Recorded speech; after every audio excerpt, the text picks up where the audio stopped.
sila wisudi. Ini penting sekali buat umat awam.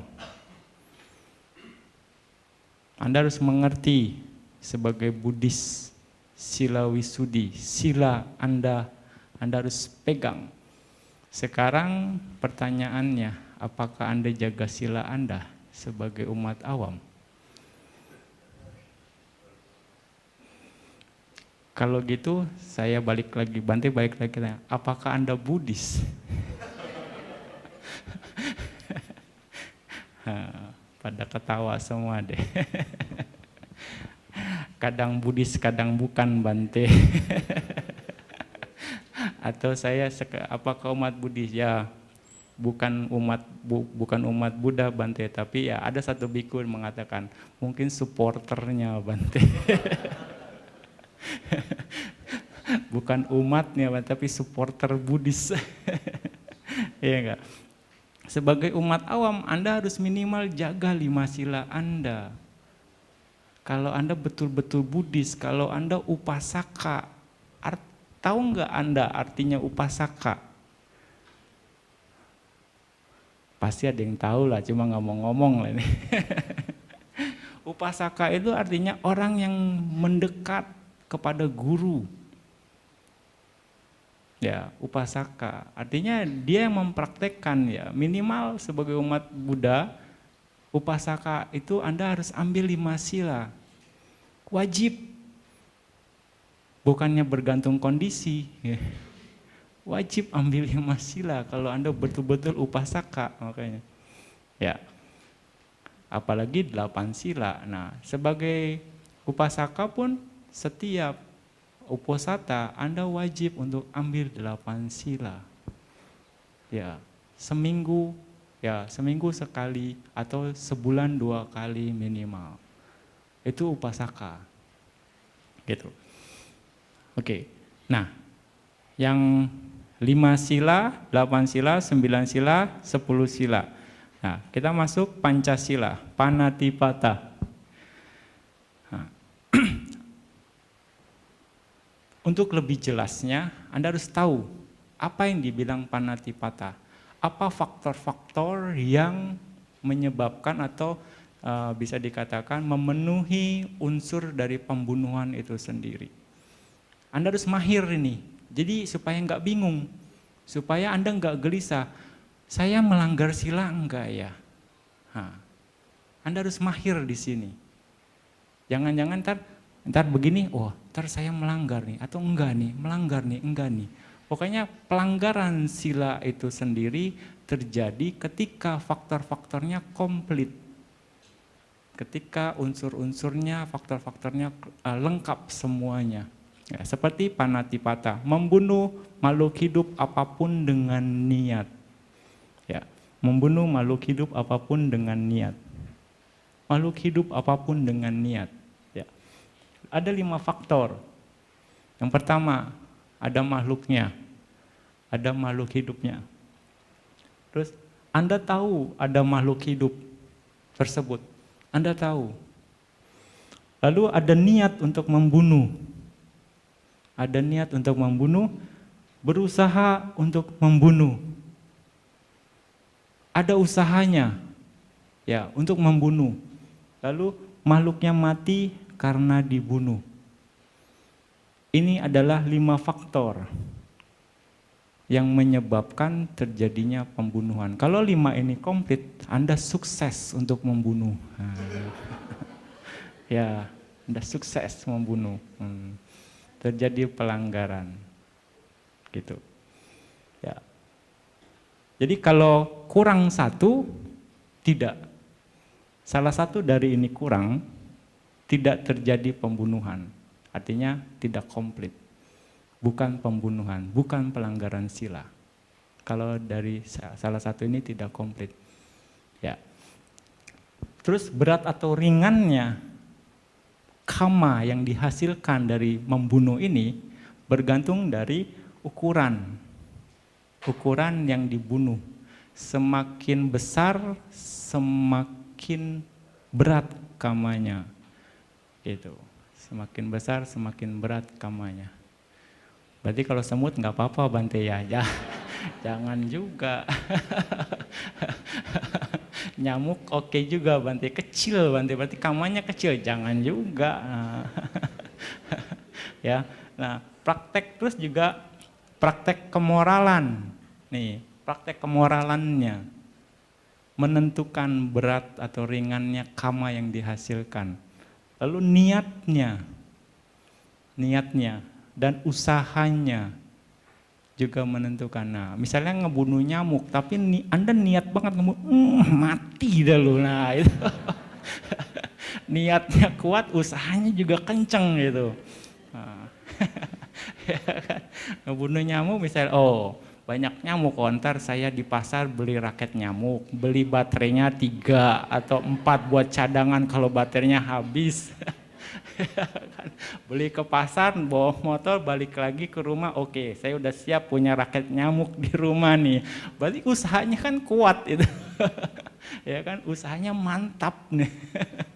Walaupun kecil, nah di sini usahanya Anda betul-betul kuat dan niatnya niat ngebunuhnya gak juga. Wah, anak saya bentol-bentol nih karena nyamuk bisa malaria ini. Kesel banget gitu kan, nggak terima. Niatnya kuat. Nah, itu juga kamanya kuat. Nah, juga tergantung juga ukuran.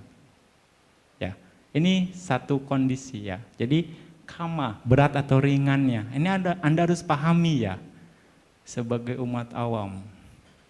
Jelas semuanya, faktor-faktor ini. Jadi Anda bisa memutuskan Anda melanggar atau tidak. Pelanggarannya berat atau kecil, ya Anda bisa putuskan. Oke. Berikutnya, adinadana. Ya, ini juga nih ada cerita istilahnya, tentang pembunuhan ini ya. Terutama ibu-ibu nih, emak-emak nih di dapur. Ya kalau ngeliat semut, ya pura-pura nggak lihat dah. Dia pakai lap, pakai topo gitu. Set. Ada semut tapi pura-pura nggak lihat gitu. Dibilang, iya, ini perlu juga nih hati-hati istilahnya kan. Kalau Anda nggak tahu, oke. Misalnya nggak tahu itu Anda lap, wah dia mati istilahnya, oke. Tapi jangan pura-pura nggak lihat gitu. Nah, soalnya Anda udah tahu gitu, ada makhluknya juga. Tapi niat saya kan nggak ngebunuh, banteng ngelap doang. Mana tahu. Iya, pikiran kan ini sekali, cepat sekali gitu. Ini yang perlu diperhatikan ya. Niat berusaha dan makhluknya mati.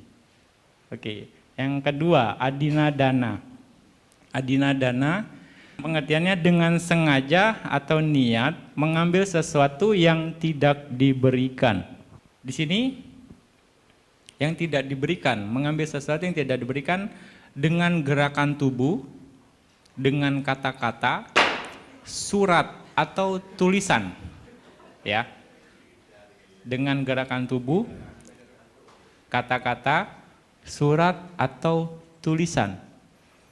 Jadi bisa aja dengan gerakan tubuh Anda ambil langsung.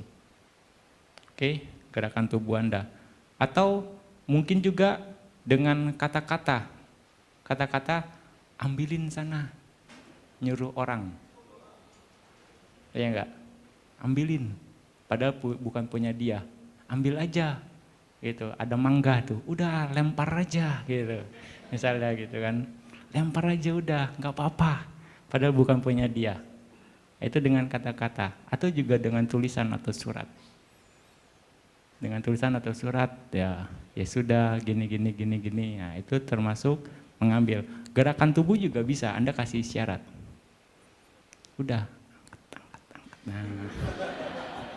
Itu kan sering gitu kan supaya nggak bersuara kan. Itu juga gerakan tubuh. Dengan begitu ya artinya mencuri, merampok, menipu dengan trik, terus menipu berat timbangan, ukuran, dan pemalsuan. Ini termasuk adinadana. Mengambil dengan sengaja, dengan sengaja atau niat, mengambil sesuatu yang tidak diberikan.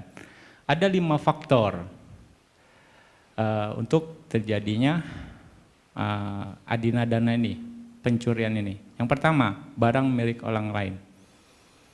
Tahu bahwa milik orang lain, tahu barang tersebut milik orang lain. Ada niat untuk mencuri, berusaha untuk mencuri melalui tubuh atau ucapan. Ya, lalu berhasil mencuri. Berhasil mencuri.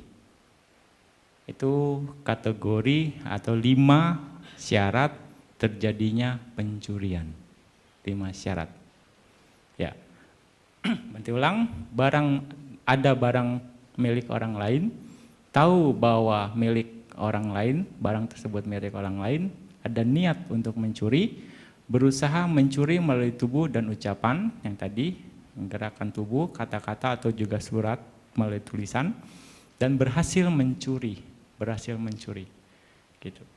Berhasil mencuri di sini dikatakan walaupun barang itu berpindah, bergeser sebesar biji wijen. Artinya sudah bergerak dari tempatnya, sebesar biji wijen. Nah, itu sudah tercipta, terjadi pencurian. Nah, bergeraknya kecil sekali.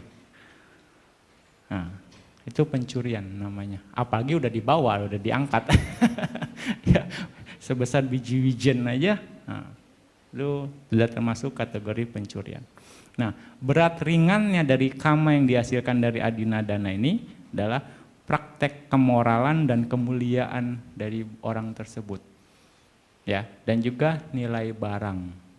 Nilai barangnya juga. Semakin value-nya besar, ya semakin berat kamanya, dan juga moralitasnya.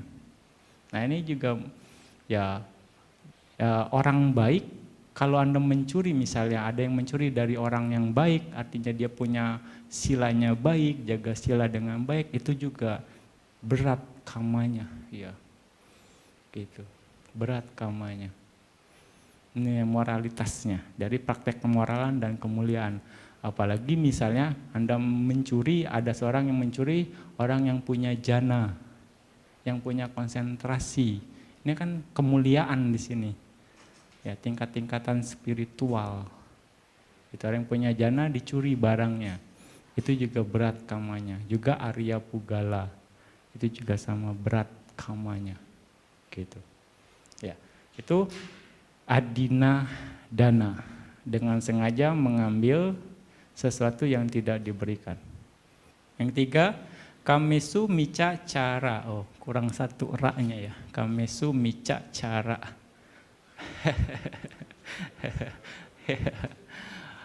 Melakukan hubungan seksual yang salah, ya. Melakukan hubungan seksual yang salah, yang ada 4 faktor. 1, yang pertama adalah salah satu wanita dari 20 jenis wanita. Ya, Banting nggak jelaskan lah ini 20 jenis wanitanya nih, kebanyakan ini. Agak kompleks nih untuk sila ini. Ya, enggak berarti jelaskan sekarang deh. Ya. Yang 2, keinginan melakukan hubungan seksual, terus berusaha melakukannya. Yang keempat, menikmati ketika melakukannya. Ini 4 faktornya. Yang berat atau ringannya ya dari praktek kemoralan. Ya, praktek kemoralan. Yang kedua, dipaksa atau tidak. Itu berat atau ringannya. Itu kamesu micacara. Ya. Yang keempat, musawadah. Berbohong kepada yang lain. Berbohong kepada yang lain dengan kata-kata, surat atau gerakan tubuh. Berbohong kepada yang lain dengan kata-kata, surat atau gerakan tubuh. Ada 4 faktor, yaitu pernyataan tidak benar. Ada niat berbohong yang kedua. Ada pernyataan yang tidak benar yang diucapkan. Ada niat berbohong. Yang ketiga, diucapkan atau dikatakan. Dilakukan, diucapkan, dikatakan. Yang lain mengerti apa yang sudah diucapkan atau dikatakan. Nah, dia ngerti, dia percaya Anda walaupun itu bohong. Gitu. Nah, itu termasuk ngebohong. Artinya ada juga orang yang dikasih tahu ngomong apa sih gitu, padahal dia berusaha ngebohong, dia nggak ngerti apa sih yang diomongin gitu. Nah itu nggak termasuk istilahnya, berarti nggak komplit faktornya. Kalau orangnya nggak ngerti gitu, tapi orangnya percaya, ya, nah komplit di sini. Yang penting yang lain mengerti apa yang sudah diucapkan atau dikatakan, itu ngebohong. Pernyataan tidak benar, ada pernyataan tidak benar, ada niat ngebohong dan diucapkan. Ya, yang lain mengerti. Nah, berat ringannya seberapa besar penderitaan yang diakibatkan dari kebohongan tersebut. Nah, seberapa besar penderitaannya, itu berat ringan kamanya, gitu. Ya, untuk faktor ngebohong. Ya, Anda khususnya yang dagang nih mesti pinter-pinter nih. Iya ini paling susah ini. Paling susah dibilang, aduh Bante, sila yang lain sih oke lah Bante, tapi ini musyawadah ini berat Bante, nggak cuan Bante kalau nggak. Iya ini gimana ini, nah, gitu. Anda harus cari cara, ya, cari cara bagaimana supaya tidak ngebohong. Niat pertamanya, ada pernyataan yang tidak benar, jadi Anda harus menyatakan kebenaran, artinya bukan memang tidak benar. Misalnya, oke lah, barang bagus, barang jelek Anda bilang bagus. Nah ini pernyataan tidak benar gitu kan. Anda harus apa adanya gitu kan. Ya barangnya sebegini aja Pak, misalnya gitu kan. Tapi nggak ada niat ngebohong. Yang penting niatnya supaya laku, gitu kan. Barangnya kejual gitu kan. Niatnya bukan niat ngebohong. Diucapkan dan atau dikatakan. Nah, yang lain mengerti ya seperti itu. Jadi nggak ada niat ngebohong. Ya, Anda harus berusaha sebagai umat Buddha praktek ini. Memang sulit yang musyawadah ini, bisa dikatakan. Yang kelima, Surameraya, Maja Pama Datana, Pana Datana. Oh ini juga, Paja Pama Datana, Surameraya, Maja Pama Datana. Meminum minuman yang memabukkan dan obat-obatan terlarang. Ya, sini ada 4 faktor: minuman beralkohol dan obat-obatan terlarang. Ada niat untuk mengkonsumsinya, berusaha untuk mengkonsumsinya, berhasil mengkonsumsinya. Nah, ya, jadi di sini yang faktor pertama minuman beralkohol dan obat-obatan terlarang, artinya adalah minuman yang dapat menyebabkan lemahnya kesadaran. Ya, jadi harus diingat, minuman yang dapat melemahkan kesadaran Anda. Apapun obat-obatan yang dapat melemahkan kesadaran obat. Ada niat mengkonsumsinya, berusaha mengkonsumsinya, dan berhasil mengkonsumsinya. Kalau saya nggak mabuk gimana Bante? Ayo.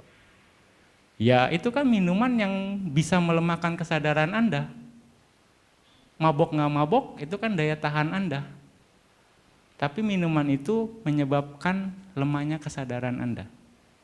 Walaupun 1 tetes itu sudah melanggar Surameraya. Walaupun 1 tetes dan Anda berhasil mengkonsumsi, Anda berusaha mengkonsumsinya, Anda berhasil mengkonsumsinya melewati di sini tenggorokan ini. Ya, saat itu sudah terjadi pelanggaran Surameraya, Maja Pama Datana. Ya, gitu.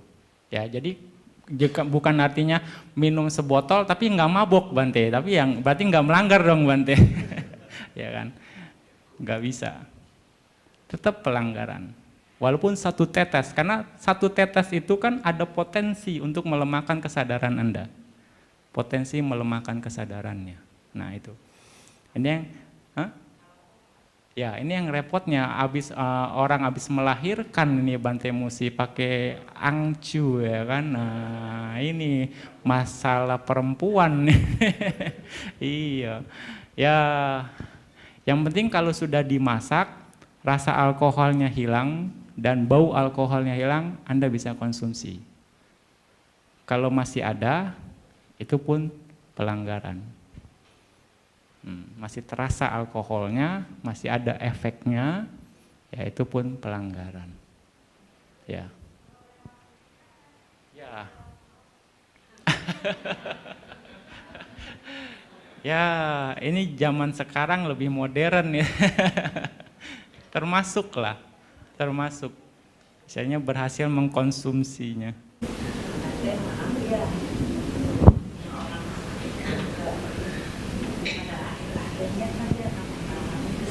Iya, harus pakai morfin ya. Ya,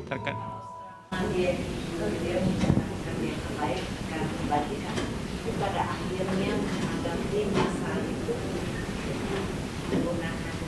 Ya. Jadi di sini memang terjadi pelanggaran sudah. Karena balik lagi ya faktornya di sini minuman atau obat-obatan terlarang yang dapat melemahkan kesadaran. Niat mengkonsumsi, berusaha mengkonsumsinya dan berhasil mengkonsumsinya. Faktor itu ya, Anda bisa putuskan sendiri aja deh, bisa dikatakan.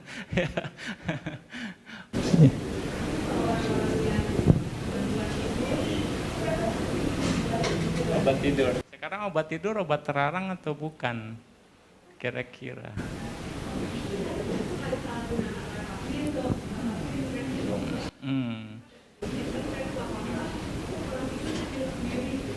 Kalau obat tidur kayaknya masih nggak termasuk obat terlarang lah sepertinya. Kalau obat tidur ya.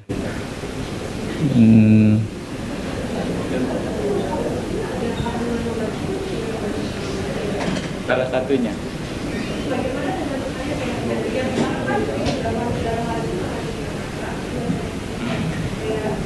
Beberapa kuat Parkinson atau mungkin cancer kan sekarang penelitian baru bahkan mau dimasukin ke medical treatment malah. Ya, inilah modern duka ini.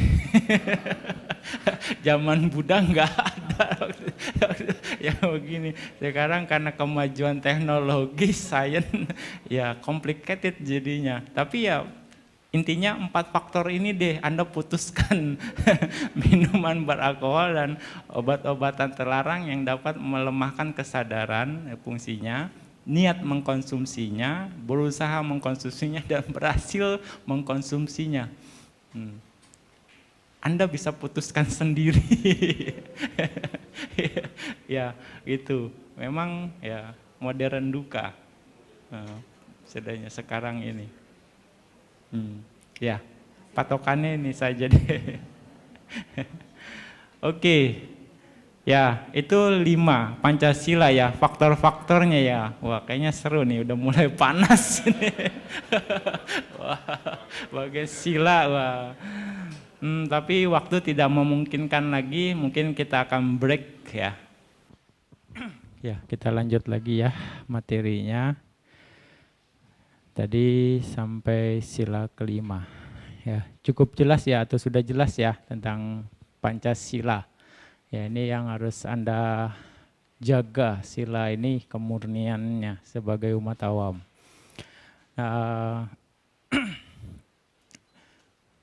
Dalam Wisuddhimagga, sila dikatakan bahwa sila itu adalah keadaan awal dengan hadirnya niat seseorang untuk menghindari pelanggaran sila. Jadi keadaan awal dengan hadirnya niat seseorang untuk menghindari pelanggaran sila dan niat untuk memenuhi latihannya sebagai kewajiban. Itu Wisuddhimagga mengatakan pengertian tentang sila. Dibantu ulang, sila adalah keadaan awal dengan hadirnya niat seseorang untuk menghindari pelanggaran sila dan untuk memenuhi latihannya sebagai kewajiban. Ya, jadi sila ini kewajiban Anda sebagai umat awam gitu. Jadi bukan ada yang menerjemahkan kan di palinya Bante, panatipata weramanisika padang sama diami, saya berlatih untuk menghindari diri, tidak melakukan pembunuhan. Kan latihan Bante. Latihan kan boleh dijalanin, boleh enggak Bante. Ada yang bilang seperti itu. Jadi kalau namanya latihan berarti tidak diharuskan gitu. Karena prinsip latihan gitu kan. Nah itu. Jadi terkesan memang seperti bukan kewajiban gitu. Karena terjemahannya latihan. Ya, tapi di sini di Wisuddhimagga mengatakan ya sebagai kewajiban, memenuhi latihannya sebagai kewajiban. Dan atau niat keadaan awal dengan hadirnya niat seseorang untuk menghindari pelanggaran sila. Bante hanya mengutip sedikit aja tentang sila. Sebenarnya kalau mau dieksplor lagi lebih banyak lagi pengertian tentang sila itu sendiri. Dalam Patisambhidamagga, sila itu ada 4 pernyataannya atau definisinya. Sila adalah niat atau keinginan. Juga sila adalah cita dan cetasika. Sila adalah pengendalian. Sila adalah bukan pelanggaran. Itu definisi tentang sila. Yang pertama, sila adalah niat. Jadi keinginan ada pada menghindari pelanggaran sila. Jadi ada niat atau keinginan untuk menghindari pelanggaran sila. Yang kedua, sila adalah cita dan cetasika, ini pantangan bagi yang berpantang melanggar sila. Cita dan cetasika di sini maksudnya adalah kusala pastinya. Kusala, cita dan cetasika, Anda maksudnya melakukan kusala, melaksanakan sila, ya cetasika Anda biasanya 34 gitu cetasikanya. Citanya 1, 33-nya cetasika.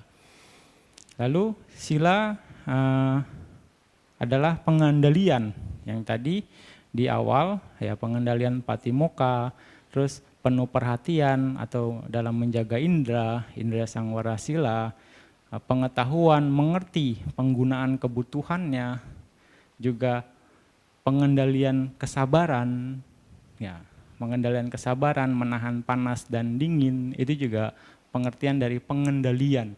Ketika Anda bisa mengendalikan diri Anda, ya itu juga bagian dari sila. Anda bisa melatih kesabaran, yang menahan panas dan dingin.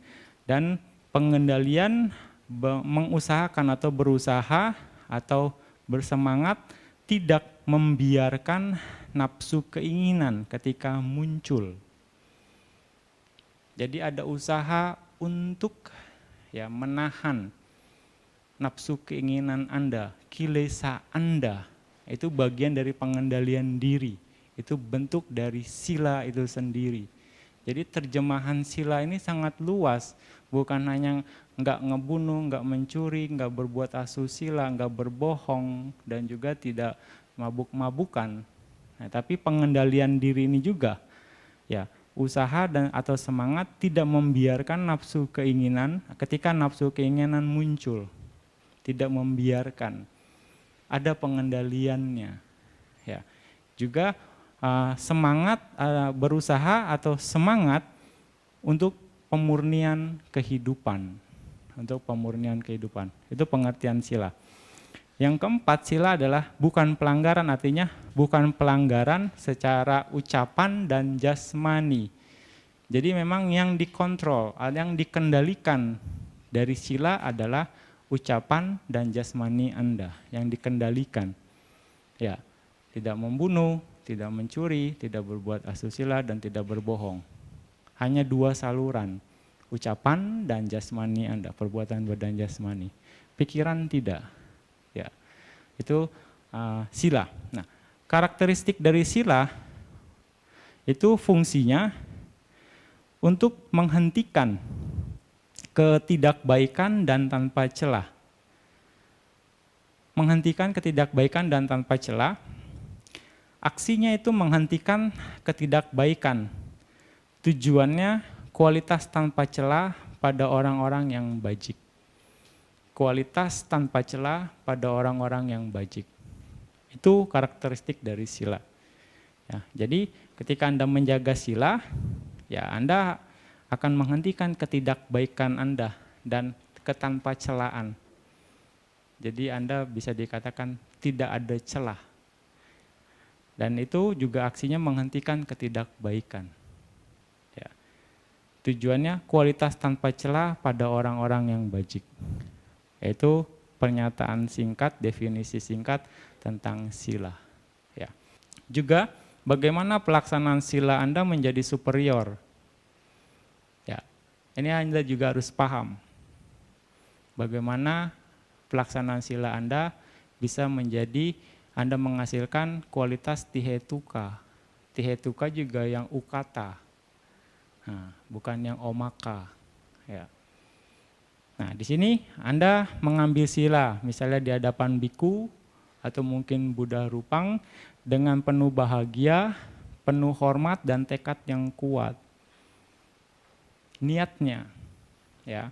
Terus juga Anda melaksanakannya juga dengan kebahagiaan, dengan pengendalian diri. Nah, itu. Ya, Anda bahagia melaksanakannya juga pengendalian diri, gitu. Dan niatnya, niat pelaksanaan sila untuk mencapai arahat. Untuk mencapai arahat. Nah, ini harus dilakukan. Ya, untuk mencapai arahat artinya ya mencapai arahat harus dilakukan. Nah, ini lebih superior. Ya, masalah nyampe atau enggak nyampe enggak apa-apa gitu ya. Yang penting tinggi dulu aja niatnya gitu. Maksimalin. Istilah orang sekarang gaspol gitu. Gaspol dulu aja gitu. Oke. Dan yang terakhir, mengerti hukum kama. Mengerti hukum kama artinya itu amoha. Ya, amoha. Jadi aloba bisa adosa dan amoha. Pengertian ini. Jadi Anda bisa tihetuka. Nah, ketika kusalanya tihetuka, ini akan bermanfaat buat Anda. Ini superior. Ketika Anda punya 3 kualitas ini, kusala Anda superior, tihetuka. Dan ini akan menunjang peningkatan spiritual Anda. Ya, itu yang harus Anda perhatikan ketika mengambil sila. Pemahaman ini harus Anda dapat. Oke. Lanjut. Yang sila ke atas sila, ya. 5 sila sudah selesai. Wikala bojana. Menghindari makan lewat tengah hari sampai besok matahari terbit. Wikala. Waktu yang salah. Kala itu waktu, wi itu negatifnya. Jadi waktu yang salah, bojana, makan. Jadi makan di waktu yang salah, menghindari makan di waktu yang salah. Nah, ini waktu yang salah menurut teks adalah sebelum matahari terbit atau waktu subuh dan setelah lewat tengah hari. Ya. Jadi kalau itu istilahnya aruna. Aruna itu waktu menjelang antara subuh dan pagi. Ya, Pak, antara malam dan pagi itu aruna. Ya, kita bilang subuh lah. Tapi subuh juga di Indonesia subuh mungkin agak masih gelap gitu. Tapi dari malam, pergantian dari malam ke pagi itu waktu aruna, matahari terbit. Ya, matahari terbit dan sebelum tengah hari. Jadi tengah hari artinya matahari tepat di atas Anda. Tengah hari di sini. Jadi di Indonesia ini umum tengah harinya hitungannya jam, jadinya jam 12 gitu digeneralkannya gitu. Nah, ini juga salah kaprah gitu. Bukannya jam 12 tapi tepat matahari di tengah Anda. Di Jawa sekarang waktu tengah harinya setengah 12 lewat, jadi 11.37. Kira-kira di sinilah di Tangerang ini. Di Medan beda lagi. Setiap daerah akan berbeda karena berdasarkan titik koordinat mataharinya gitu. Di Medan 12.09 sekarang. Gitu. Di Jawa ya di Medan, di Tangerang sini 11.37. Jadi lebih cepat gitu. Karena ya posisi Pulau Jawa lebih rendah. Ya kan, Medan lebih di tengah. Ya, lewat ekuator gitu. Berbeda. Nah, di Bali beda lagi waktunya. Ya kan, lebih cepat 1 jam. Gitu kan. Ya di Singapura ya beda lagi. Nah, seperti itu. Jadi enggak patokan jam 12. Nah, ketika seseorang misalnya Anda masih makan walaupun sudah lewat waktu tengah hari, ya itu berarti pelanggaran sila sudah terjadi. Gitu. Ya ini pun berlaku untuk para biku sebenarnya gitu. Karena acuan ini Wikala Bojana biku pun terkena aturan ini gitu, tidak makan di waktu yang salah. Jadi juga ada yang beranggapan kalau misalnya kita udah duduk Bante, ya kita lanjutin aja makannya gitu, atau Bantenya udah duduk ya istilahnya, kita lanjutin aja makannya gitu, nggak masalah, bukan pelanggaran. Itu juga pernyataan yang tidak tepat. Pokoknya sudah waktu tengah hari udah lewat, Anda harus stop. Anda harus stop. Bahkan kalau Anda misalnya ada 1 butir atau mungkin 1 nasi atau sayuran atau makanan sebesar biji wijen lewat tengah hari itu ketelan, misalnya nyelip di gigi gitu kan. Dan lagi ini belum Anda sikat gigi, ketelan sama Anda, itu pun pelanggaran. Ya, jadi sebesar biji wijen ininya, sebesar makanannya. Jadi kalau Anda atas sila, sebaiknya sikat gigi habis makan siang, itu lebih aman gitu. Ataupun ya Anda mungkin minum coklat atau minum susu gitu kan, nah itu pun lebih baik sikat gigi pas waktu makan siang. Setelah makan siang sebelum tengah hari Anda sikat gigi, itu akan lebih aman gitu. Makanya kalau para biku, kita akan habis makan kita akan usahakan untuk sikat gigi, kumur-kumur dan sikat gigi, ya minimal kumur-kumur lah. Ya kumur-kumur supaya sisa makanan yang di mulutnya bisa hilang. Lebih aman sikat gigi gitu. Ya, seperti itu.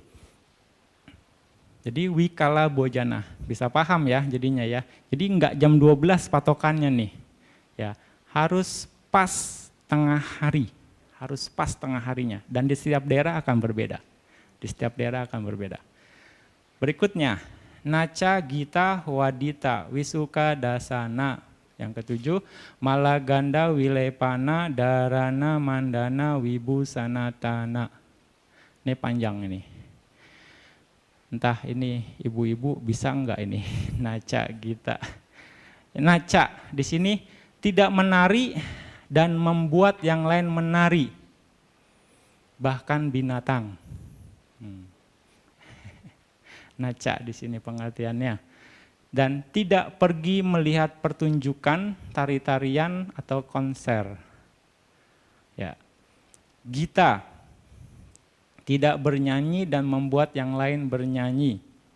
Tidak membaca syair dhamma dan pali dengan irama musik. Ya. Wadita tidak bermain musik dan membuat yang lain bermain musik. Tidak mendengarkan suara-suara dari alat musik. Ya. Wisuka Dasana tidak melihat pertunjukan-pertunjukan yang bertentangan dengan dhamma. Maladarana tidak memakai bunga atau kalung bunga dan membuat yang lainnya pun memakai. Ganda Darana, Malaganda. Wilepana Darana Mandana tidak memakai parfum, wangi-wangian dan bubuk yang wangi dan membuat yang lain memakai. Tidak memakai sabun yang wangi tanpa alasan yang jelas. Nah, tanpa alasan yang jelas. Ganda Wilapana tidak mengoleskan krim atau salep kecantikan, wangi yang wangi, make up, menghangatkan wajah untuk mempercantik diri dan membuat yang lain memakai. Mandana mempercantik diri. Wibusana mendandani atau memakai perhiasan, aksesoris, pakaian yang mencolok, berwarna-warni, model baru, sepatu yang cantik. Nah, di sini Wibusana. Update terus. Tanah yang penyebab meningkatnya kekotoran batin. Tanah, wibusana tanah. Penyebab meningkatnya kekotoran batin. Nah, mungkin buat bapak-bapak laki-laki nggak ada masalah ini, rasanya oke. Tapi buat wanita ini, Bante, kalau krim pelembab gimana Bante? Body lotion gimana Bante? Nah, alasannya dulu pakainya tuh tujuannya apa? Biar kulit nggak kering Bante. Supaya apa? Supaya cantik kan? Ya kan tujuannya supaya cantik, bukan untuk kesehatan. Berarti nggak bisa. Nah, dengan alasan untuk mempercantik diri. Kalau cantik pasti kan penyebab meningkatnya kekotoran batin kan. Nah, jadi kalau niat Anda pakai krim atau apapun nggak ada tujuan yang jelas. Nah, sebelumnya kan dikatakan yang ganda dharana, tidak memakai parfum, wangi-wangian dan bubuk yang wangi dan membuat yang lain memakai, tidak memakai sabun yang wangi tanpa alasan yang jelas. Jadi kalau misalnya Anda punya alasan kesehatan, misalnya bau badan, ya Anda boleh pakai. Itu, misalnya kulit Anda misalnya oke lah, kata dokter iritasi, Anda boleh pakai. Itu, pelembab itu. Tapi kalau misalnya cuma buat mencegah kulitnya supaya nggak kering Bante, nah, supaya apa? Supaya tetap cantik kan? Nah, ini masalah, gitu.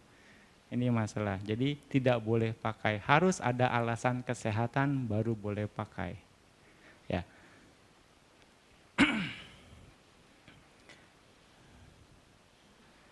Dan mandana mempercantik diri sendiri di sini. Mandana mempercantik diri sendiri. Ya. Bisa jelas ya. Ini yang aturan yang ke-7. Gitu. Uca sayana mahasayana. Uca sayana tempat yang tinggi. Tempat tidur atau duduk yang tinggi, tinggi kakinya kira-kira ya 40 sampai 50 cm. Uca sayana, mahasayana tempat tidur atau duduk yang isinya kapas, wol atau kapuk. Nah, zaman dulu sih ini, kapas, wol dan kapuk. Dan atau karpet berbulu yang bulunya kira-kira 2 inci. Karpet bergambar binatang, macan, singa, macan tutul, dikatakan seperti itu. Atau spray beludru atau sutra yang bersulam benang perak dan emas. Ini mahasayana, artinya barang-barang mewah, luxurious. Nah, itu terjemahan mahasayana, uca sayana, mahasayana. Ya, ini yang nggak bisa dipakai, ini nggak bisa dipakai. Jadi kalau sekarang yang dipertanyakan spring bed gimana Bante? Ya, kakinya spring bed oke, kecil sekali. Kakinya loh, bukan kasurnya ya. Kakinya segini, sebenarnya kan oke, masih bisa. Gitu. Dan spring bed itu sekarang nggak dianggap mewah lah, udah barang umum. Jadi bisa mau yang single ataupun yang double masih oke, masih bisa pakai, ya. Kecuali mungkin di tempat tidur Anda mereknya Da Vinci mungkin. Itu mahal. Itunya juga hasilnya lapisannya juga kulit atau apa ya. Itu mahal sekali. Itu mungkin Anda bisa pertimbangkan untuk tidak pakai ya. Oke, mahasayana. Nah, berikutnya yang yang 8 sila ya, sudah selesai. Nawasila. Nah, ini enggak umum sih memang di Indonesia nawasila ini. Artinya yang ke-9, sila yang ke-9, meta saha gatena cetasa sabapana abutesu parituwa wiharang. Berusaha memancarkan cinta kasih setiap saat dimanapun. 9 sila. Ya. Yang dasa sila artinya yang 10 jata, rupa, rajata, pati, gahana. Jata rupa emas dan barang-barang yang terbuat dari emas. Rajata perak atau mata uang ya dikatakan sekarang dan cek. Dan pati gahana memegang, menerima dan mengatur. Ya. Kalau Anda latihan dasa sila, ya Anda nggak boleh memegang, menerima dan mengatur emas dan barang-barang yang terbuat dari emas dan perak, mata uang dan yang lain sebagainya. Gitu. Jadi bahkan memegang saja, menerima saja tidak bisa, ya. Gitu. Ada yang menerjemahkan jata rupa, rajata. Itu kan emas dan perak Bante, gitu. Sekarang kan kita terimanya uang, gitu. Uang kan nggak dimasukin di sini. Itu kan berarti ya boleh dong. Misalnya bikunya terima uang gitu. Nah, ini juga masalah. Artinya dulu ya alat pembayarannya ya emas dan perak, ya kan pembayarannya. Sekarang ya uang, cek, travel cek, giro, ya itu juga bisa jadikan alat pembayaran, kartu ATM, kartu kredit, rekening. Ya, itu jadi tidak bisa untuk menerima itu. Ya, tidak diperbolehkan. Gitu. Kalau menerima ya terkena pelanggaran. Terkena aturan ini, dasa sila. Ya, itu tentang sila. Ya, Anda harus bisa pahami ini, Anda harus bisa mengerti ini sebagai umat Buddha. Tentang dasa sila. Mungkin Bante ada yang mau bertanya, ada yang kurang jelas? Oke. Namo Buddhaya Bante Sokihontu. Saya Yola. Maaf Bante, persepsi saya adalah terhadap sila. Berarti kita sebagai Buddhis harus menjalankan semua, setidaknya 5 sila yang harus kita jalankan. Betul, betul. Kemudian maaf ini bukan saya menyerang atau apa. Mohon maaf ya, sesama saudara, sesama umat. Persepsi saya melihat menghadirkan acara keagamaan itu pasti ada pertunjukan, misalkan Waisak, ya, ataupun kemarin ada Katina, ada kur, nyanyi, itu kan salah satu sila menyatakan tidak. Nah, dalam kondisi itu ada hadir, betul. Nah, ini bagaimana persepsinya?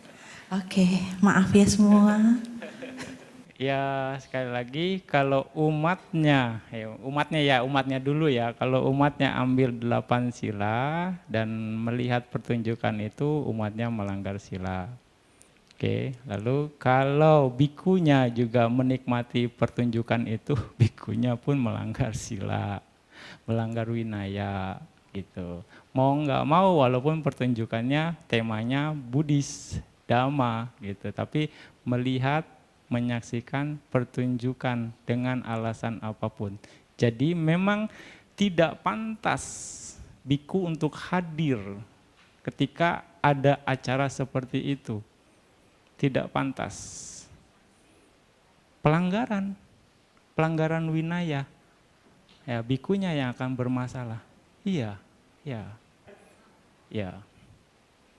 Seperti itu. Jadi ya pertimbangkanlah kalau ada acara yang dihadiri oleh biku. Istilahnya sesuaikan dengan kondisinya. Seperti itu. Ini seperti itu. Ya. Itu akan mengkondisikan sesuatu yang tidak baik. Sesuai dengan aturan. Kita bicara aturan ya, gitu. Kira-kira seperti itu. Buat umatnya sih oke. Yang 5 sila nggak melanggar. Tapi ini ada cerita lagi, tapi Bante nggak cerita dulu lah di sini. Kepanjangan nanti. Oke, cukup lah Bu ya, gitu ya. Satu lagi deh. Dari yang tadi Bante jabarin, saya menarik kesimpulan sebagai umat awam kita sangat sulit untuk bisa menjalankan sila secara murni. Gitu. Tetapi kita tetap berusaha. Nah, ada saatnya kita tidak bisa terhindarkan harus melanggar sila yang sudah kita ambil. Saya pernah mendapat petunjuk, begini Bante, seandainya katanya kita terpaksa harus melanggar gitu. Kita bisa mengambil solusi dengan meletakkan sila itu, istilahnya niki pani gitu, sila tertentu itu. Terus di saat yang lain kita bisa bertekad kembali mengambil semua sila itu kita ulangin lagi gitu. Itu gimana menurut Bante? Ini jago ini yang orang ini yang tahu istilah-istilah nikipani. Padahal itu istilah buat para biku sebenarnya. Ada hal-hal yang kita letakkan ketika kita melakukan aturan yang memang tidak kondisinya tidak sesuai. Oke, nah di sini umat awam wajib 5 sila. Cuma 5 sila apa susahnya sih? Bisa dikatakan. Ya. Nah, di sini dalam Wisuddhimagga pun menjelaskan pelanggaran sila atau pelaksanaan sila karena dibatasi.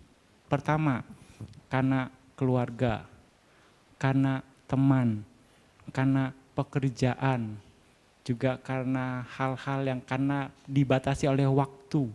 Nah, jadi Anda melaksanakan sila dibatasi oleh keluarga misalnya. Keluarga Anda nggak setuju Anda melaksanakan sila. Jadi buat apa sih Anda mengambil sila? Repot gitu. Jadi karena Anda respect sama orang tua Anda, ya sudah, Anda nggak melaksanakan sila.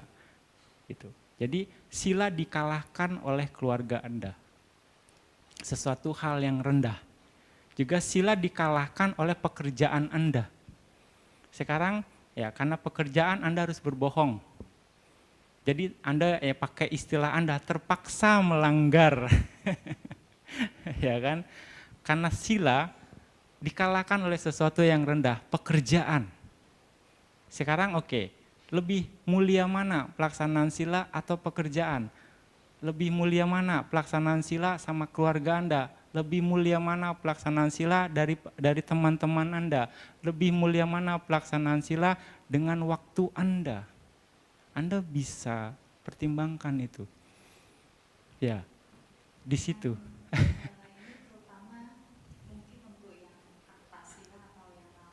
Iya.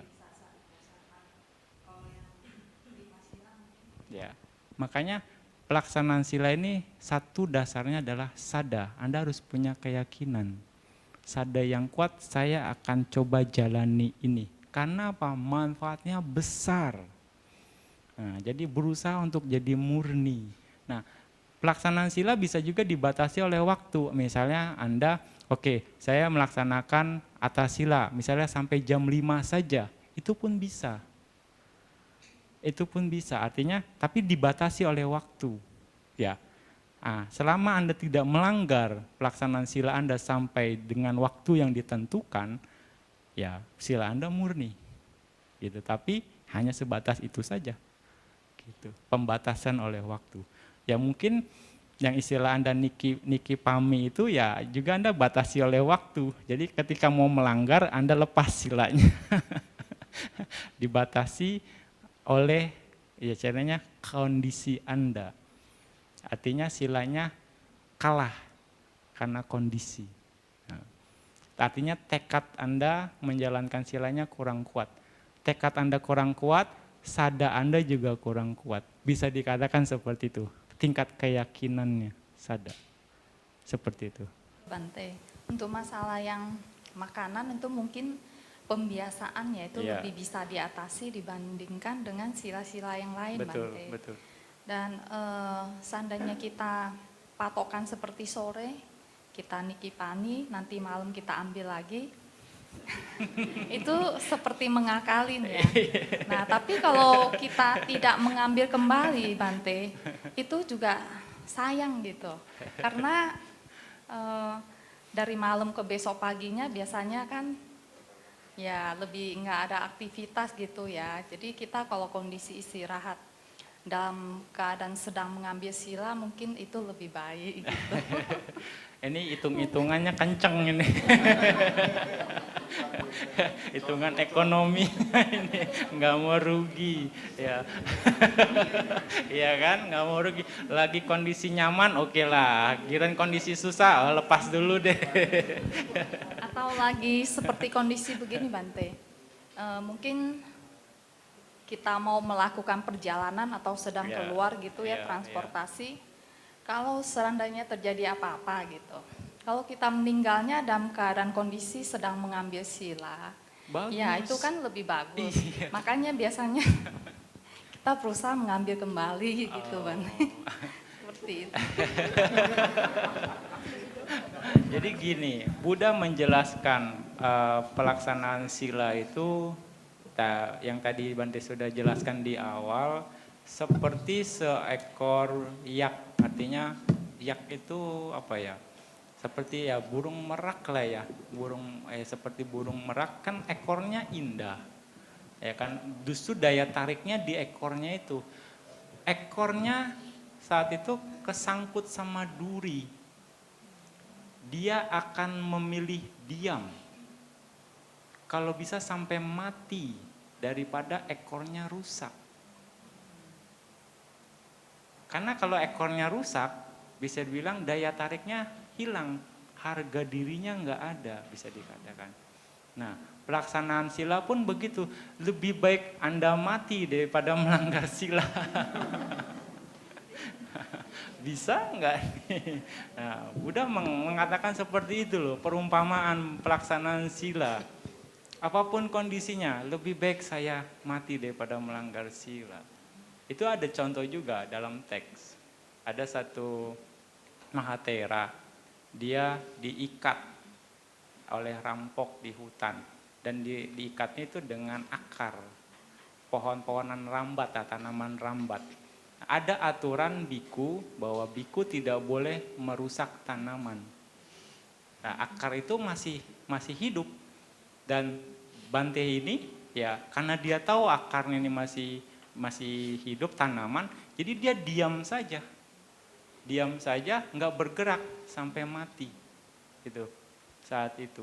Karena kalau dia melakukan pelanggaran, asalnya terlepas berusaha untuk memutuskan tanaman rambat itu, ya dia berarti melanggar winaya, gitu.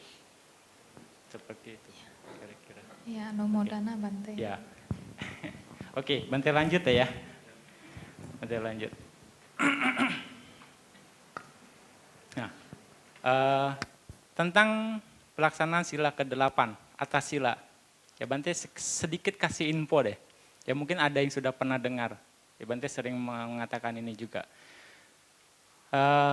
Pelaksanaan 8 sila sebagai umat Buddha Anda harus coba untuk laksanakan. Minimal sebulan 2 kali waktu uposatha.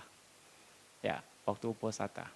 Kalau bisa 4 kali, itu akan lebih baik. Nah, di sini dalam Catu Maharaja Sutta, Anguttara Nikaya, 3, Sutta nomor 37, Catu Maharaja Sutta. Jadi, dikatakan di sini, pada hari ke-8 dari hari uposatha 14, jadi uposatha itu ada yang 14 hari, ada yang 15 hari. Ya, ada yang 14 hari, ada 15 hari. Ini hari ke-8 dari uposatha 14. Para menteri dan anggota dari 4 raja dewa akan berkeliling di dunia. Berharap banyak orang, yang pertama, memperlakukan dengan baik ayah dan ibunya. Memperlakukan dengan baik para samana dan brahmana. Dan juga menghormati para tetua di keluarganya. Yang berikutnya, melaksanakan uposatha sila. Dan melakukan kebajikan-kebajikan lainnya. Itu hari ke-8 dari uposatha 14. Jadi di minggu yang pertama. Yang biasa minggu kedua, minggu keempat. Ini minggu pertama. Ini hari ke-8-nya, menterinya. menteri para dewa. Ini bahas dewa sepi nih kok. Tertarik semua nih. Oke. Hari ke-14. Hari ke-14 Uposatha yang 14 hari. Yang berkeliling adalah anak-anak dari 4 raja dewa. Dewa Indah namanya. Yang berkeliling ke alam manusia untuk mengecek yang tadi. Oke. Hari ke-15-nya, jadi Uposatha hari ke-15, itu 4 raja dewanya yang berkeliling. 4 raja dewanya. Oke. 4 raja dewa, Catumarajika, ya, yang berkeliling untuk mengecek manusia. Siapakah salah satunya yang menjalankan Uposatha sila? Ketika sudah dicek ini semua, mereka akan melapor ke Dewa Tawatimsa yang ada di Dewa Tawatimsa. Ya, dia akan melapor ke Dewa Saka dan akan berkumpul di balai namanya Balai Sudamo.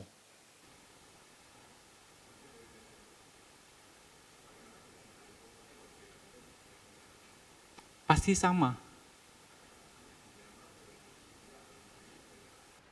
Ya, selisih 1-2, kadang 1 hari. 1 hari. Nah, secara umum sih sama tapi kalau Chinese bisa selisih 2 hari perhitungan. Tapi di sini patokannya adalah bulan. Kalender bulan di situ. Kan ada yang bulan purnama, persis, atau ada yang bulan gelap. Totally dark, yang warning sama waxing ya. Nah itu Anda bisa lihat di aplikasi deh. Sekarang mudah untuk menentukan bulan terang, bulan gelap, gitu. Kadang mungkin kalendernya berbeda, perhitungannya berbeda. Tapi kalau itu ada yang 0% misalnya bulan gelapnya, ada yang 1%. Bulan purnama pun ada yang 99%, ada yang 100%. Anda bisa patokannya ke sana.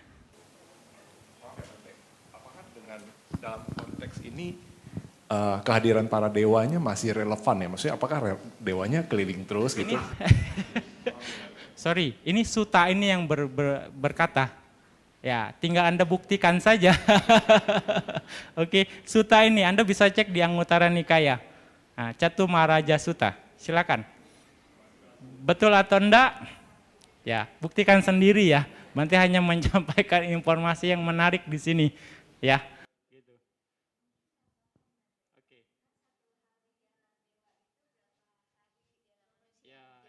Ya betul, memang. Tapi mereka punya kekuatan loh, mereka punya power bisa dibilang, mereka bisa. Jadi Bante hanya menyampaikan di Sutta ini saja. Masalah bagaimana teknisnya Bante nggak tahu ya. Itu saja informasi. Silakan diolah sendiri ya. Nah, Bante hanya bicara di Sutta ya. Ya biar ada semangatnya lah, misalnya untuk minimal saya mau didatengin dewa, nah, kan oke lah. Niat awal ya. Ya atas sila ya oke lah istilahnya, tapi lama-lama ya dewa datang nggak datang tetaplah saya jalanin sila. Mudah-mudahan sampai ke sana arahnya. Oke. Ya itu yang tentang informasi tentang atas sila. Silakan manfaatkan ya informasi ini. Olah sendiri untuk Anda ya. Ya, terus manfaat dari pelaksanaan sila. Nah, ini manfaat. Kenapa sila menjadi pondasi menunjang meditasi? Ya, dalam Anguttara Nikaya 10 dikatakan ketika manfaat dari kemoralan yaitu terbebas dari rasa menyesal. Ya, terbebas dari rasa menyesal. Artinya Anda tidak melakukan kesalahan. Anda tidak membunuh, Anda tidak akan menyesal karena Anda tidak membunuh. Oke, artinya terbebas dari rasa menyesal. Karena terbebas dari rasa menyesal, maka muncul kegembiraan dalam pikiran Anda. Karena adanya kegembiraan, maka muncul kegiuran dalam pikiran Anda. Karena pikiran yang ada kegiurannya, pikirannya akan mudah tenang, akan muncul ketenangan. Karena adanya ketenangan akan muncul kebahagiaan. Karena adanya kebahagiaan, pikiran Anda akan mudah untuk berkonsentrasi. Karena pikiran yang terkonsentrasi, maka akan muncul pandangan dan pengetahuan sebagaimana adanya. Karena adanya pandangan dan pengetahuan sebagaimana adanya, maka akan muncul pandangan dan pengetahuan sehubungan dengan pembebasan. Gitu. Ya. Jadi Anda pelaksanakan sila harus dengan kebahagiaan. Ketika pikiran Anda bahagia, pikiran Anda mudah tenang. Ketika Anda memiliki ketenangan, pikiran Anda mudah diarahkan untuk berkonsentrasi. Karena memiliki pikiran yang terkonsentrasi, maka pikiran Anda akan bisa melihat segala sesuatu fenomena Dhamma sebagaimana adanya. Nah, itu. Kenapa bisa demikian? Nanti di Cita Wisudi kita akan bahas lagi. Itu pondasi sila. Semakin banyak Anda melaksanakan sila, semakin sering akan memperkuat kebahagiaan Anda. Artinya energi pikiran Anda akan semakin kuat. Oke. Ya, seperti itu. Selama Anda mulai bertekad melaksanakan sila, sampai Anda tidak melanggar sila Anda itu sendiri, pikiran Anda akan dipenuhi oleh kusala. Pikiran Anda akan dipenuhi oleh kusala, artinya energi positif dari terbentuknya kusala tersebut. Anda bisa bayangkan, menjentikan jari ini saja miliaran momen terjadi. Ini hanya beberapa detik, 1 detik ini miliaran momen. Bagaimana kalau Anda menjaga sila 1 hari? Berapa pangkat miliar terjadi kebajikan, terjadi kusala kama dalam pikiran Anda. Artinya energi positif di pikiran Anda begitu kuat. Ya, Anda bisa buktikan ini nanti di dalam nama Kamatana kalau Anda mau coba. Gitu. Betul atau enggak? Ya, itulah pondasinya, itulah alasannya sila sebagai pondasi. Ya, oke. Nah, dalam Mahaparinibbana Sutta juga manfaat melaksanakan sila, yaitu yang pertama mendapatkan kekayaan berlimpah karena melalui usaha yang giat. 2, reputasi baiknya tersebar luas. 3, penuh percaya diri tanpa malu-malu di segala kondisi dan kelompok manapun. Meninggal dengan tenang, setelah meninggal terlahir di alam yang baik, terlahir di alam dewa. Itu manfaat yang lainnya. Ya. Dalam manfaat pelaksanaan sila. Ya. Lalu dalam Wipaka Sutta, Anguttara Nikaya 8, Sutta nomor 40. Menyenangi atau menikmati, memperkuat, melakukan dalam waktu tertentu, membunuh, maka hasilnya umur Anda akan pendek. Akibatnya. Mencuri, Anda akan jadi miskin, hilang kekayaan. Melakukan hubungan seks yang salah, maka akan memunculkan permusuhan, akibatnya ada permusuhan dan balas dendam. Berkata bohong mengakibatkan fitnah. Memecah belah, rusaknya persahabatan. Berkata kasar, suaranya tidak menarik, tidak merdu. Omong kosong memperkuat melakukan dalam waktu tertentu. Sering omong kosong, perkataannya tidak akan dianggap. Dan meminum alkohol itu lemahnya mental Anda. Ya. Dan itu semua akan mengarah ke neraka, ke alam binatang atau peta, artinya mengarah ke alam apaya. Gitu. Jadi perlu diperhatikan minum alkohol, ya. Ya, minum alkohol, kalau Anda sering minum alkohol ya, siap-siap aja nanti kehidupan berikutnya Anda jadi gila. Ya, lemahnya mental Anda, lemahnya kesadaran Anda. Gitu. Akibat dari meminum alkohol salah satunya. Ya. Dan dalam Abhisanda Sutta Anguttara Nikaya juga ada 8 arus kebajikan atau kemahiran yang merupakan nutrisi bagi kebahagiaan alam dewa yang berakibat kebahagiaan, yang mengarah ke surga, mengarah pada hal-hal yang diinginkan, menyenangkan dan menarik untuk kesejahteraan dan kebahagiaan. Yang pertama, ada 8. Yang pertama adalah berlindung kepada Buddha, Dhamma, dan Sangha. Ini 3. Berlindung pada Buddha, Dhamma, dan Sangha. Ini sada Anda.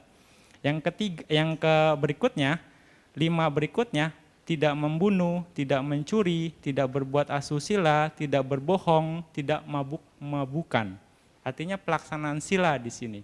Selain Anda berlindung kepada tiratana, juga menjaga sila Anda.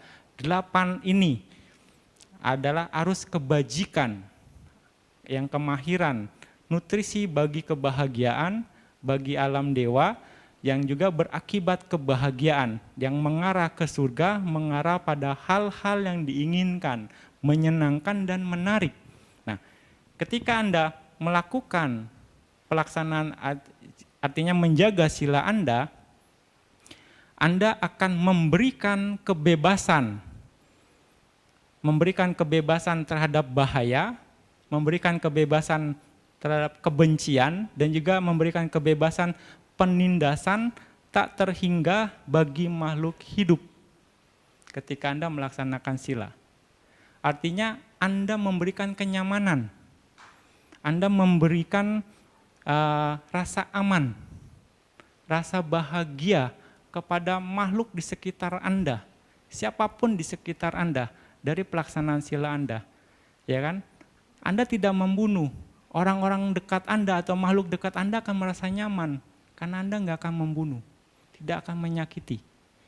Artinya di sini meta Anda terpancar dari pelaksanaan sila itu sendiri. Jadi pelaksanaan sila akan memperkuat meta Anda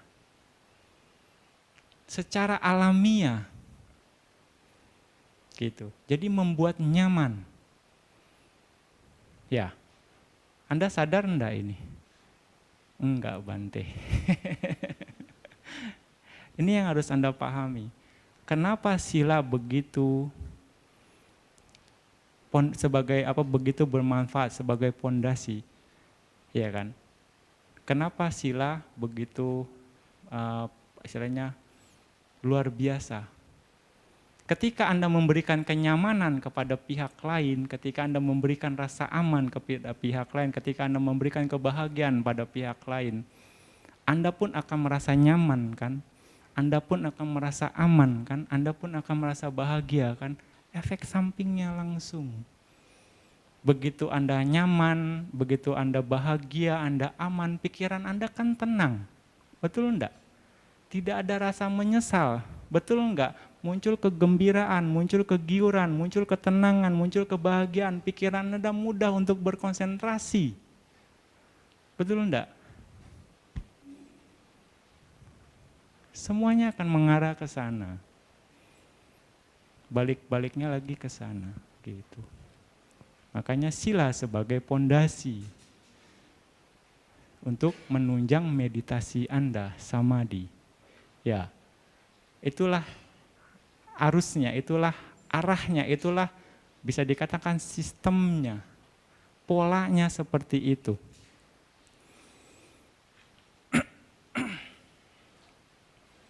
Ya, tentang pelaksanaan sila. Oke, ada kalimat Pali seperti ini. Yo gawang na wijanati na so rakati goganang. Ewang silang ajananto kingso rakeya sang warang. Seseorang yang tidak mengetahui apapun tentang sapi, maka dia tidak dapat melindungi kawanan sapinya. Ya, sama halnya tidak mengetahui kemoralan, bagaimana dia melindungi pengendaliannya. Ya kan? Ketika Anda nggak tahu manfaat dari sila, ketika Anda nggak tahu istilahnya hasil yang didapatkan dari sila, bagaimana Anda bisa mempertahankan sila Anda? Ya enggak? Seperti itu. Jadi balik lagi, Anda harus ngerti apa yang Anda lakukan. Dengan begitu Anda punya tekad untuk pengendalian Anda. Gitu. Seperti itu. Ini yang PR besar buat istilahnya umat Buddha. Jadi pelaksanaan sila Anda, ya seringkali kan Anda bilang ahang bante tisaranena saha panca silang damang ya cami, ya kan, bante berikanlah 3 perlindungan dan tuntunan tisarana dan Pancasila kepada kami, gitu kan. Bantenya kasih, gitu kan.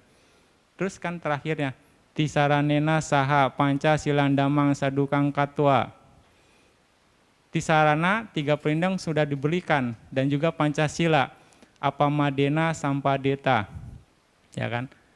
Berjuanglah dengan penuh kesadaran, artinya Anda harus jaga tuh dengan penuh kesadaran sila Anda. Anda bilang ama bante. Iya bante. Anda janji loh sama bante. Nah ini janjinya lip service atau bukan nih?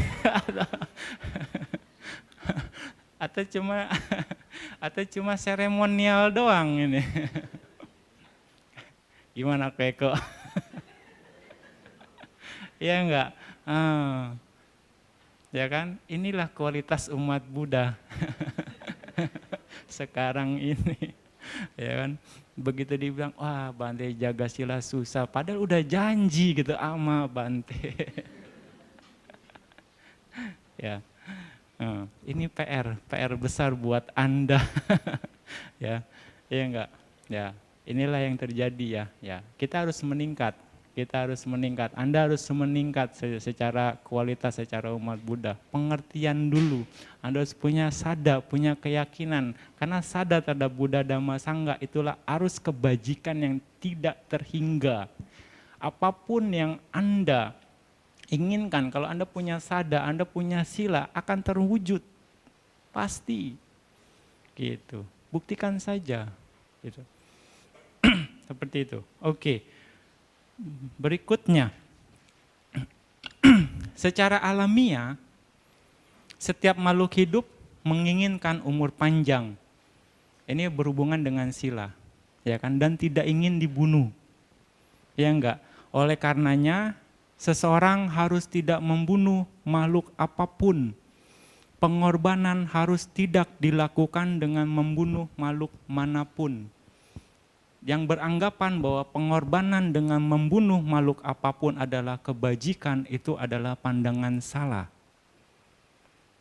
Sekali lagi, karena semua makhluk menginginkan umur panjang dan tidak ingin dibunuh.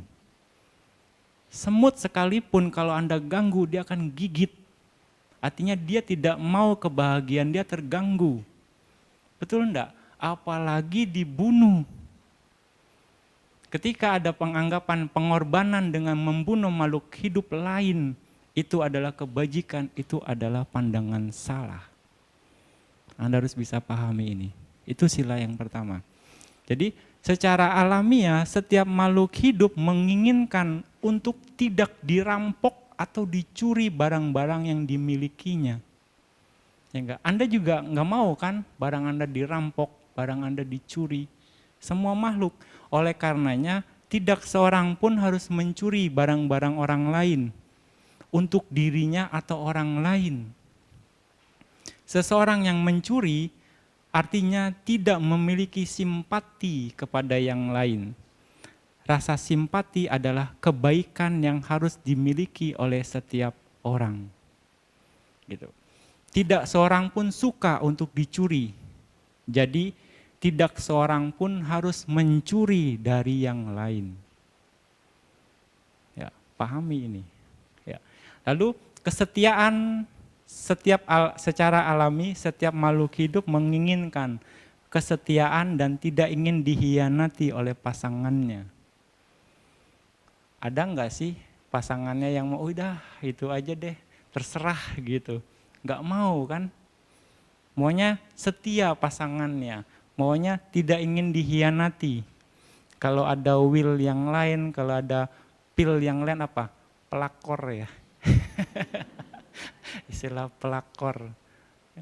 Nah ini kan masalah kan. Gitu kan, dikhianati berarti kan, tidak setia. Nah oleh karenanya seseorang harus tidak selingkuh dengan yang lain. Setiap laki-laki sangat melekat dengan istrinya. Tidak akan ragu-ragu untuk melindunginya dengan kuat. Dia bisa menerima kehilangan materi dalam batasan tertentu, tapi tidak bisa menerima perlakuan buruk yang diterima istrinya walaupun kecil. Betul enggak? Ya kan? Kalau Anda dengar istri Anda gitu disakitin, wah kesel banget gitu kan. Nah, laki-laki bisa kehilangan materi, tapi kalau istrinya disakiti, wah kesel sekali. Tanya deh suami Anda, yang punya suami silakan dicek, betul nggak, atau cuek aja suami Anda. Ya kan? Nah, seperti ini. Dicek nih, dicek. Oke, jadi juga berikutnya, secara alami setiap makhluk hidup menginginkan kejujuran dan tidak ingin dibohongi. Oleh karenanya tidak berbohong, kita tidak berbohong kepada yang lain. Seseorang yang terbiasa berbohong, maka tidak ada kejahatan yang tidak bisa dia lakukan. Ini bahaya buat orang yang suka ngebohong. Dia bisa melakukan kejahatan apapun. Ya Anda harus hati-hati terhadap orang yang suka berbohong. Karena apa? Dia mencuri, dia bilang, saya enggak mencuri. Dia membunuh, dia bilang, saya enggak ngebunuh. Ya kan? Dia berzina, saya enggak berzina. Nah, dia berbohong, saya enggak ngebohong, gitu kan. Nah, makanya tidak ada kejahatan apapun yang tidak bisa dia lakukan. Jadi semua kejahatan dia bisa lakukan. Dia bisa lakukan. Ya. Dan juga yang berikutnya, setiap orang secara alami, setiap makhluk menginginkan kuatnya kesadaran. Dengan lemahnya kesadaran, ya karena meminum minuman yang memabukkan, maka semua sila yang lain bisa dilanggar dengan sengaja. Ketika Anda mabok, Anda bisa ngebunuh, Anda bisa mencuri, Anda bisa berbuat asusila, Anda bisa berbohong, karena kesadaran Anda lemah, tidak terjaga dengan baik. Iya enggak? Nah, itu kelemahan dari lemahnya kesadaran Anda. Ya. Jadi jangan pernah coba untuk melemahkan kesadaran Anda. Kejahatan menanti Anda, bisa dikatakan. Ya. Kejahatan karena ada akibatnya, karena ada kondisinya gitu kan. Oke.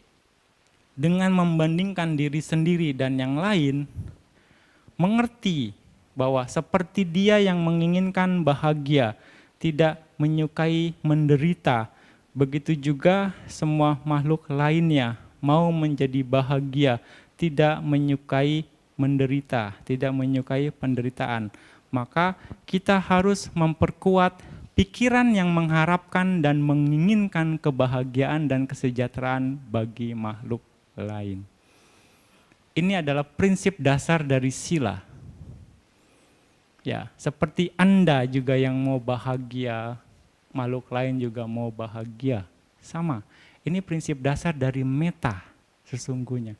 Makanya kita harus memperkuat pikiran yang mengharapkan dan menginginkan kebahagiaan dan kesejahteraan bagi makhluk lain. Ini dasar dari sila. Memperkuat meta Anda. Ketika meta Anda terbangun dengan kuat di pikiran, maka akan banyak kebajikan yang terjadi, akan banyak energi positif dalam pikiran Anda. Pikiran Anda menjadi penuh bahagia, penuh kebahagiaan, dan mengakibatkan pikiran Anda mudah tenang dan akhirnya mudah diarahkan untuk berkonsentrasi. Ya, jelas sekali ya, polanya seperti itu ya. Jadi kebajikan apapun yang Anda lakukan, Anda harus lakukan dengan penuh kebahagiaan. Sekali lagi, apapun, Anda berdana, Anda menolong orang, ya kan? Apapun harus dengan kebahagiaan. Sebelum melakukan, pada saat melakukan, dan sesudah melakukan.